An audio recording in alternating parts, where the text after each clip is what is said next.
एक बहुत कंजूस आदमी था, गंगा जी नहाने नहीं जाता था इसलिए कि कहीं पंडित कुछ मांग ना ले।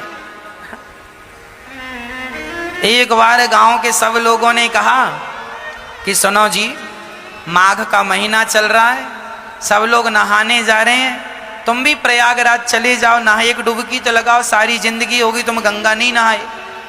तो सबने जिद की, पत्नी ने भी कहा जाओ। तो वो चुपके से गया। पहले तो देखा कहाँ भीड़ ज्यादा है और कहाँ भीड़ बिल्कुल नहीं। तो वो गंगा के किनारे चलता चलता चलता सब जगह भीड़ थी, माघ का महीना था। अब वो चलता चलता शमशान घाट पहुंच गया, यहां भीड़ नहीं है।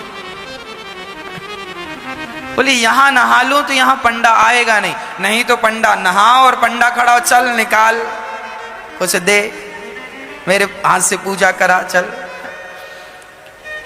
गया जी में।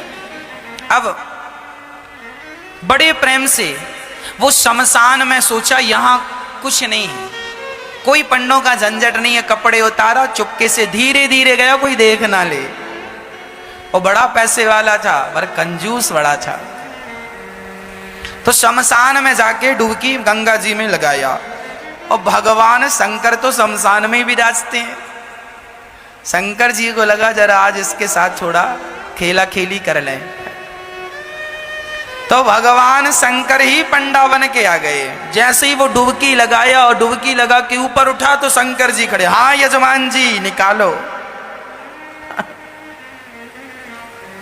अब वो घबरा गया, अरे तुम कहां से आ गए? अरे बोले हमारा ये ठेका है, यहां जो भी नहाता उससे हमें ही वसूली करनी होती है, चलो ले आओ। नहा लिया आपने, लाओ। अरे हम इसीलिए तो नहाए शमशान में कि कुछ देना ना पड़े। ना ना, यहां तो देना ही पड़ता, शमशान ही, यहां से तो बच के कोई जाता नहीं। अच्छा बताओ कितना लोगे? शंकर जी बोले देखो हम वैसे लालची तो नहीं है, पर तुम दो, कितना दोगे ये बताओ? उसने बोला 1 पैसा दूंगा।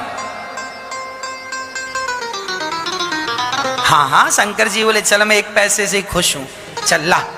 अभी नहीं लाया, कुछ नहीं हूं, उधार 1 पैसा दूंगा, वो भी उधार। तो शंकर जी बोले ठीक है, तो लिखवाओ फिर अपना एड्रेस वगैरह यहाँ। शंकर जी ने रजिस्टर में नोट किया, कहाँ के हो? फलानी गली, मकान नंबर फलाना। हाँ यहाँ के हो? हाँ सही है। हाँ मोबाइल नंबर? नहीं, मोबाइल रखते ही नहीं। अब वो उधारी का बहाना था बचने का, वो चला घर। और जैसे ही घर पहुंचा तो शंकर जी तुरंत दरवाजे के पास खड़े हो गए। हाँ यजमान जी 1 पैसा निकालो। दरवाजा खोला पत्नी ने, क्यों? फलाने जी हैं? हाँ हाँ हैं। तो उनसे बोलना कि 1 पैसा हमारा उधार है तो दें। पत्नी गई, क्यों जी आपसे कोई 1 पैसा लेने आया उधार? क्या लिया आपने? अरे लिया दिया कुछ नहीं, नहाया उसका 1 पैसा है। तो यजमान जी ने पत्नी से कहा सुनो कह दो कि घर पे नहीं है, जा। अब पत्नी गई, बोले मैं अभी तो कह के आई हूं कि घर। अरे कह देना मैं भूल गई थी। अच्छा पत्नी गई, सुनो जी महाराज हमारे पति तो घर पे है ही नहीं, कहीं गए। अच्छा कोई बात नहीं, जब तक नहीं है तब तक तुम जो बनाई हो सो दे दो, हम खाएंगे, इंतजार हमारा तो कोई है नहीं, यहीं बैठेंगे। अब पत्नी को लगा हे भगवान ये खाएगा, और तुरंत दौड़ी दौड़ी गई, क्यों जी 1 पैसा नहीं देते तो वो खाने का भी बोल रहा है खाएगा भी। तो यजमान जी बोले अच्छा एक काम करो, बोल दो कि पति की तबीयत खराब है पत्नी फिर गई, सुनो जी हमारे पति की तबीयत खराब हो गई, अभी जाओ बाद में आना। अच्छा तबीयत खराब हो गई? अरे हम डॉक्टर भी हैं, वैद्य भी, लाओ कहाँ था भाई? अब पत्नी फिर आई, सुनो जी कह रहा तुम्हारा इलाज करेगा बोले इलाज पता नहीं क्या करता है, 1 पैसा तो अभी उतारा नहीं, इलाज करेगा तो पता नहीं कितना पैसा लेता है, इससे इलाज नहीं कराएंगे। अच्छा एक काम करो, कह दो कि पति, कह दो तुम कि हम मर गए। पत्नी ने कहा ये घोर पाप है, अभी आप जिंदा हो और हमसे कह रहे हैं मर गए। हम नहीं कहेंगे कि पति मर गए। अरे एक काम कर, मैं पड़ जाता हूं सांस बंद करके। वो सचमुच लेट गया। अब जब लेट गया तो पति ने कहा सुन ऐसे ना जा, जरा रोती रोती जा। ये सुनेगा कि मर गया तो चला जाएगा, एक पैसा तो बचेगा। अब वो मरने का नाटक किया और पत्नी रोती, महाराज महाराज बीमार थे, पता नहीं क्या हुआ, प्राण निकल गए। अच्छा, शंकर जी बोले मर गया? हाँ। अच्छा एक काम करो, तुम घर में अकेली हो ना? हाँ। बोले मर गया हो तो उठाएगा कौन? मैं गांव वालों को बुलाता हूँ।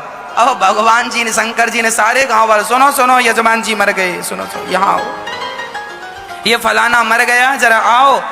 अब सारा गांव इकट्ठा हो गया। सब इकट्ठा, वो पड़ा है और पत्नी की तरफ बार बार यूं यूं करे, अभी है कि गया? अरे वही तो लाया गांव वालों को, कहाँ गया? थोड़ा देर मरे पड़े रहना। अब वो पड़ा मरा और गांव वाले अर्थी तैयार कर रहे हैं। हाँ वो रो रही है और भगवान शंकर मुस्कुरा रहे हैं, कितना कंजूस है, मर गया पर एक पैसा नहीं दिया इसने। अब गांव वाले बोलो देर ना करो, उठाओ। उठा के अर्थी पे, उस पे अर्थी पे रखा। अब ले जाने लगी तो पत्नी ने पकड़ लिया, नहीं मरे नहीं मरे नहीं मरे, मत ले जाओ। अब गांव वाले बोले राम राम, बड़े दुख में इतनी पागल हो गई, कहती है नहीं मरे। हाँ हाँ, दुख में आदमी ऐसी कहता नहीं मरे। अब वो माताएं महिलाएं पकड़ पकड़ के, बहन सब में सब यही कहते नहीं मरे नहीं मरे। तुम सही कह रही हो पर मर गए, अब क्या करोगे? अब उसको पकड़ लिया। अब वो रोती रोती कहे क्यों जी, आप ही क्यों नहीं कह देते हम नहीं मरे? अब गांव की महिलाएं उसको बिठाए और बढ़िया कह रही हैं सुन, सब ऐसे ही करते हैं, जब जिसके घर ऐसा होता ना, तू सच भाव में डूब रही है, मर गए हैं तो तुझे विश्वास नहीं हो रहा, सबको ऐसे ही लगता, किसी को विश्वास होता ही नहीं। अरे हम मजाक नहीं कर रहे, वो नहीं मरे। क्यों जी, आप ही क्यों नहीं कहते कि हम नहीं मरे? पर वो काहे को कहे कि मैं नहीं मरा? उसे लग रहा था कि ये कब जाए और कब मैं उठ के बैठ जाऊं। पर शंकर जी आगे आगे। अब गांव वाले लेके चले। अब ये पत्नी बड़ी परेशान है, हे भगवान सचमुच ना फूक दें लोग।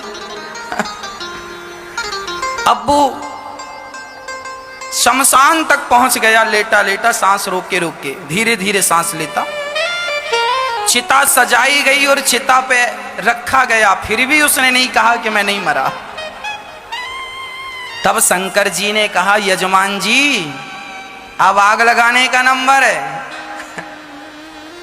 अब मौका नहीं मिलेगा, अब बताओ लगा दें? फिर भी वो आंख ना खोले। तब शंकर जी समझ गए एक नंबर का कंजूस है ये। तब शंकर जी बोले अच्छा, मैं किसी के भांग धतूरा से प्रसन्न होता हूं, आज मैं तेरी कंजूसी से प्रसन्न हो गया। चल बोल तुझे क्या चाहिए, क्या चाहता है? तो उठ के बैठ गया। बोले देना ही है तो कुछ मत दो, जो एक पैसे को कहा था वही छोड़ दो, वही छोड़ दो। शंकर जी ने कहा जा छोड़ा। वो अपने घर चला गया शंकर जी। तब से शंकर जी को भोला भंडारी कहने लगे, बड़े भोले हैं शंकर जी। उसको भी मिल ही गए